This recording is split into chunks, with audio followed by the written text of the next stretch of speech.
이 분화가 되기 때문에 이게 정상적으로 성장이 되지 않은 각질세포층이 생겨요.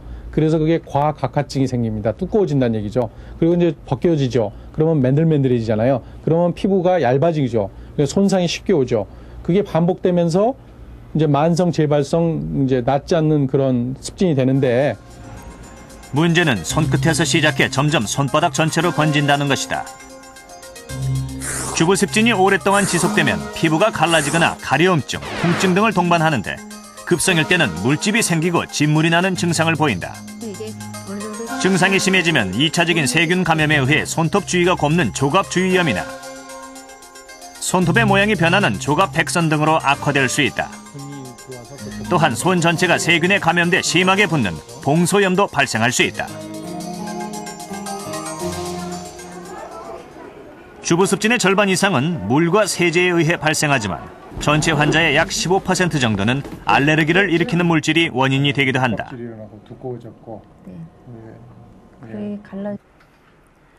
병원 소변검사실에서 근무하는 장훈 씨도 알레르기성 주부습진이다. 하루 종일 고무로 된 검사 도구를 맨손으로 만지는 것이 문제다. 손을 씻는 횟수도 하루 평균 20번이 넘을 정도로 물과 접하는 빈도도 높은 편이다. 직업이기 때문에 직업적인 영향이 가장 큰 장훈 씨의 경우 연고를 발라도 쉽게 낫지 않는다. 계속 물을 손에 대야 되는데 그게 이제 너무 쓰라리다는 거, 그게 가장 큰 고통이고요. 아토피 소인 있는 환자, 그리고 과거에 니켈이나 크롬 같은 금속 알레르기 있는 환자, 그 다음에 손에 습진이 잘 생기는 그런 체질적인 요인이 있는데, 그게 뭐냐면 손에 땀이 많고, 그 다음에 물과 비누 이런 거 세제를 습관적으로 자주 쓰는 사람, 그런 사람에서 보습을 하지 않으면 쉽게 더 많이 생긴다고 할 수 있고, 피부가 건조한 체질적 요인이 있는 사람들도 있어요. 그런 사람들도 잘 생깁니다. 버스 운전 일을 하고 있는 올해 64살의 김수송 씨. 생각지도 않게 3년 전 갑자기 생긴 주부습진으로 고민이 많다. 운전을 할 때도 옆에는 항상 연고와 세장갑이 준비되어 있다. 연고를 바르는 것만큼 일상생활에서 관리도 꾸준히 하고 있다. 예전보다 비누 쓰는 횟수도 줄이고 손을 씻은 뒤에는 물기를 말끔히 닦는다. 그러나 손상된 피부는 두껍고 거칠어져 군데군데 작은 반점까지 생긴 상태다. 이상이 있거든. 많이 갈라지고 상처가 많고 이러니까 아무래도 좀 신경이 많이 쓰여있죠. 이거 뭐 자꾸 이게 약을 치료해도 잘 안 낫고 이래가지고, 그러다가 이제 요즘 근래 와가지고 좀 많이 좋아져가지고 이제 이러니까 이제 조금 마음이 놓이고. 여기는 좀 조심하셔야 되겠어요. 평소 물일이 적은 김수송 씨에게 습진이 생긴 이유는 무엇일까? 원인을 알기 위해 병원을 찾았다. 정확한 진단을 위해 알레르기 반응 검사를 실시했다. 일상생활에서 흔히 접할 수 있는 금속 물질, 향료, 그리고 자주 만지는 물질들을 이용해 피부의 반응을 살펴 알레르기를 일으키는 원인을 알아보는 검사다.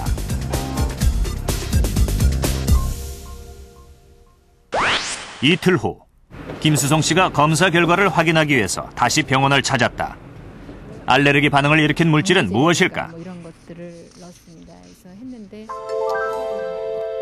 검사지를 떼어내자 금속 제품에 들어있는 크롬과 니켈, 연고제, 향신료 성분을 붙인 자리에는 특별한 반응이 나타나지 않았다.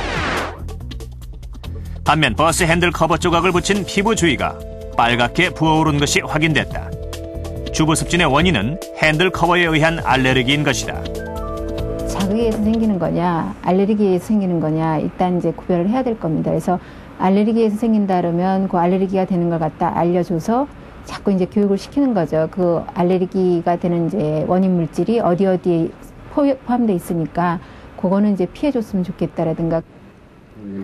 이처럼 주부습진은 원인이 되는 물질을 피하는 것이 가장 중요하다. 그리고 손상된 피부를 재생시키기 위해서는 연고 치료가 병행돼야 한다. 초기에는 스테로이드 연고제를 바르면 증상이 호전되고 심해진 부위에는 국소 주사요법도 좋은 방법이다.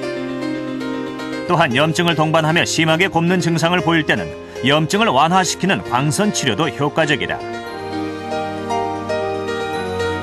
그 그 치료를 열심히 하시면은 육안으로 보기엔 이제 깨끗해져요. 그 깨끗해지면 다 낫겠구나 그렇게 생각하고 또 막 물을 만지시거든요. 그러면 금방 생겨요. 그건 이제 여러분들이 많이 경험해 보셨으리라고 생각을 하는데, 일단 깨끗이 자기가 볼 때 정상적인 손으로 돌아갔구나 그때 했을 때 저희가 생각하기는 한 4개월 내지 6개월 정도 그 상태를 유지하게 되면은 어느 정도는 이제 정상에 가깝게 돌아갔다고 생각을 합니다. 그래서 그 다음부터는 이제 물하고 세제에 대해서 조금 저항력이 생기는 거죠. 주부습진은 한 번 발병한 후에는 잘 낫지 않기 때문에 치료만큼이나 예방과 관리가 중요하다. 우선 손이 물에 직접 닿는 것을 피해야 한다. 부득이 물일을 할 경우에는 고무 장갑을 끼고 안에 면장갑을 착용하는 것이 좋다.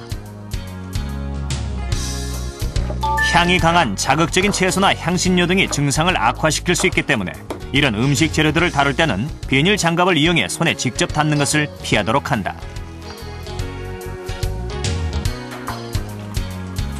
손을 너무 자주, 오래 씻는 것도 자제해야 한다.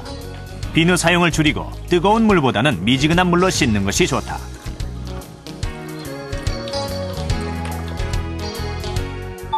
주부습진은 손을 씻을 때도 중요하지만 씻은 후의 관리가 더 중요하다. 우선은 물기를 말끔히 제거한 후 보습제를 발라 제거된 수분과 지방분을 보충해주는 것이 반드시 필요하다. 피부의 기름막은 염증이나 습진의 침입을 막는 역할을 하기 때문이다.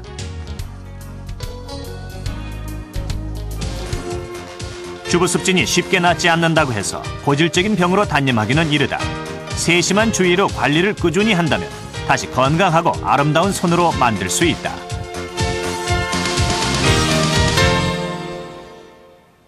물, 공기, 햇빛은 우리 인간이 살아가는데 필수 조건입니다. 하지만 보통 우리 인체에 미치는 영향이나 중요성에 대해서는 깊게 생각하지 않죠. 그러나 여기에는 생명의 원천이 담겨져 있습니다.